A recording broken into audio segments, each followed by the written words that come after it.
gulatin mo sila. Paglutuan mo sila nito, naku, tsak, matutuwa sila sa'yo at ikaw din magugulat sa sobrang sarap nitong chicken cordon bleu na may kasama pang truffle white sauce. Kaya naman tara, let's go! Kailangan nga natin dito ng mga chicken beef, dibdib na manok. Ito na nga, tatanggalan ko lang ng balat. 3 kalahati nga yung nabili namin. Pinapili ko nga si Kelvin ng malaking chicken beef. Wala kasi tayo niyan sa ref, kaya kailangan natin bumili. Mga nasa 550 grams pala to. Pagkatapos, tiniyo ko lang din mabuti gamit yung kitchen towel or kitchen tissue para mas manuot at kumapit yung mga herbs and spices o pampalasa na ilalagay natin. Next, ang goal natin ay palaparin itong mga chicken. Ito, wala akong problema kasi maganda naman yung forma niya. Ito ang isa, medyo hindi na maganda ang kalagayan dahil gutay-gutay na sila. Basically, hinihiwa ko lang sa gitna pero hindi ko din diretso para as one pa din siya. Ang goal lang naman ay palaparin. Ito nga, namimili ako ng ilalagay ko. Dapat maglalagay ako ng Spanish paprika tapos garlic powder pero naisip ko yung Cajun mix na lang or Cajun seasoning. Kasi meron na siyang paprika, garlic powder, onion powder at kung ano-ano pa.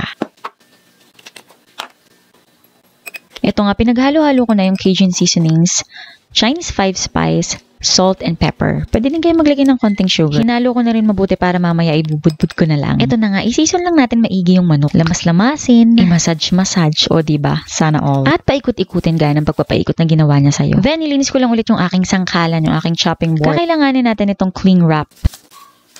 Naglagay ako sa ilalim tapos maglalagay din ako sa ibabaw para pagdidiktikan natin ng manok mamaya. Gagamitin ko pala itong aking meat mallet, meat tenderizer or meat pounder. Gagamitin natin ito pandikdik, pampalambot at pang-flatten ng ating chicken breast. Kung wala kayo nito, don't worry, pwede kayong gumamit ng rolling pin gaya niyan or anything na pwede nyong ipampukpok na hindi naman mababasag. Safety first. Pagkatapos nating dikdikin yan, hindi ko na yan aalisin dyan para dire-diretso na ang paggawa. Meron tayong mga pang fillings. Sana all. Pwede kayong mamili. Usually, merong ham, cheese, at kung ano-ano pa na gusto nyong ilagay dyan. Next, yung cheese. Napili ko itong squares pero pwede kayong gumamit ng mozzarella o kung anumang mga cheese na gusto nyo, kayong bahala. Maglalagay din pala ako ng pickles. Gusto ko kasi may nalalasahang manamis-namis at maasim-asim. Optional lang naman yan. Siyempre, i-roll yun lang natin siya. Handaan lang nating i-roll. Siguraduhin nating mahigpit yung pagkakaroll yun natin. Hanggang sa makarating sa dulo, parang itatakin mo siya. Isisiksik mo siya doon sa gilid to make sure na tight yung pagkakaroll natin. Yung dalawang sides ni twist ko parang candy para mas maporma ko sila ng maganda at mas maisarap pa. Ayan, sige, pukpok, panggigilan mo lang. Ang goal natin ay mapanipis natin yung chicken breast. Simulan muna natin sa pag-fold ng dalawang sides para sarado siya sa magkabilang gilid. Makakatulong talaga yung cling wrap para mas maganda yung pagbalot mo. Ayan, dire-diretso lang ang paggawa hanggang sa masanay ka na. Pero madali lang naman siyang gawin kahit first timer ka. Tsak, kayang-kaya mo to. Dinamihan ko yung lagay ng pickles dito dahil hindi ko pala nalagyan yung isa. O diba ang ending parang small, medium, large yung kinalabasan ng aking chicken cordon bleu. Hayaan na muna natin yan, ihanda muna natin yung ating mga pang-coating. Meron ako ditong egg, 2 egg lang yung gagamitin ko, kasya na yan, sobra pa nga. Kung may isa't kalahating itlog lang, why not? Lalagyan ko din yung herbs and spices na kagaya ng ginamit ko kanina sa chicken. Pagkatapos sa aking flour mixture, maglalagay din ako ng cornstarch para mas maganda yung pagkaka-crispy at golden brown ng ating manok mamaya. Same as the egg, lalagyan ko din ito ng mga herbs and spices na ginamit ko sa chicken kanina. At ganun din sa breadcrumbs. O diba, napaka-satisfying. Ang ganda ng pagkakabalot, ang kinis niya. First coating, lalagyan natin itong ating flour mixture. Make sure na mabalot mo siya ng harina sa lahat ng parte. Then, top the excess. Ang technique pala dito guys, sa paggamit ng ating mga kamay, o diba may technique pa? Para ma-coat yung maigi, kailangan yung kamay na gagamitin nyo sa basa lang. Yung kamay na gagamitin nyo pang tuyo, sa tuyo lang. Gaya niyan, yung ginamit ko sa pangharina, yan din yung gagamitin ko sa pang breadcrumbs. Pero, ibang kamay yung gagamitin ko doon sa egg. Balutin lang natin ng egg sa lahat ng parte. Pagkatapos, breadcrumbs naman. Gawin lang natin sa lahat ng chicken and I'll be right back. Ito pala guys, ito yung kung ayaw nyong lutuin lahat, pwedeng huwag nyo munang prituhin. Pwede nyo pa siyang magamit or maulam sa ibang araw naman, diba? Lagyan nyo lang sa isang airtight container and lagyan nyo sa inyong freezer. O diba, pwede nyo din itong ipangbenta. Next, gamit ang aking induction cooker at ang aking pan galing kay Masfly. Yung link pinopost ko po sa description box or sa comment section. Check nyo na lang guys. Magpapainit lang ako ng mantika. Make sure na tama yung init ng inyong mantika. Ayan, ginagamitan ko ng wooden chopsticks or wooden spoon para makita kung nagsisizzle-sizzle na at ready na yung ating mantika. Huwag nating siksikin yung ating pan para hindi magbago yung temperature at mas maging maganda ang pagkakaluto.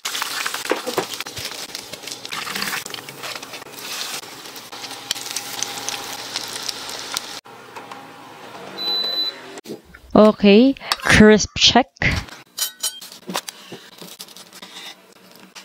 O di ba talaga namang nakakatakam? Naku, pwedeng-pwede na yan. Pero syempre, tuturo ko sa inyo kung paano gumawa ng sauce para naman kumpleto ang ating experience dito sa ating chicken cordon bleu. Simpleng-simple lang ang paggawa nito, guys. Pwede nyo din itong gamitin sa mga pasta. Gamit ang aking saucepan, papainitin ko lang. Pagkatapos maglalagay ako ng margarine. Pwede kayong gumamit ng butter, pero ito, budget friendly. Next, maglalagay tayo ng flour, pampalapot. Para sa complete list of ingredients, pinupost ko yan sa description box at sa comment section. Hayaan lang nating maluto. Ako gusto ko na medyo tusta yung flour. Next, maglalagay tayo ng milk. Kung anong gusto nyong milk, pwedeng evaporated, pwedeng fresh milk. Lalagay lang ako ng paunti-unti para mas madali kong mahalo yung flour doon sa milk. Patuloy nyo lang haluin. Medyo bantay tayo dito, guys. Huwag nyong iiwanan. Ihulog nyo lang ng ihulog yung gatas. Again, paunti-unti hanggang sa mapag-mix nyo silang maigi. Alright. And then, maglalagay na ako ng mga pampalasa. Salt and pepper. Maglalagay din ako nitong parmesan cheese pero optional siya. Kung meron kayong cheddar o kung anong cheese ang pwede nyong ilagay dyan, ilagay nyo. Haluin lang maigi. And then, maglalagay ako ng all-purpose cream. Haluin lang at hayaan kumulo. Once na kumulo na siya, mapapansin nyo mas mag-thickened at ma-reduce yung ating sauce. Kaya naman siya truffle white sauce. Maglalagay ako nitong truffle oil. Ayan, para may twist. Oops, wag kang malungkot. Kahit wala ka nitong truffle oil, pwede mo pa rin itong gawing white sauce. Tanggalin mo na lang yung truffle. Wala na nga lang truffle sa pangalan. Don't worry, masarap pa rin siya. Pero kung meron kayong budget dahil medyo may presyo itong truffle oil, itry nyo. Ang sarap niya talaga, guys. Paborito ko to sa mga pasta. Para mas appetizing, mag-garnish tayo nitong green onions. Ayan, at ready tayo magkainan.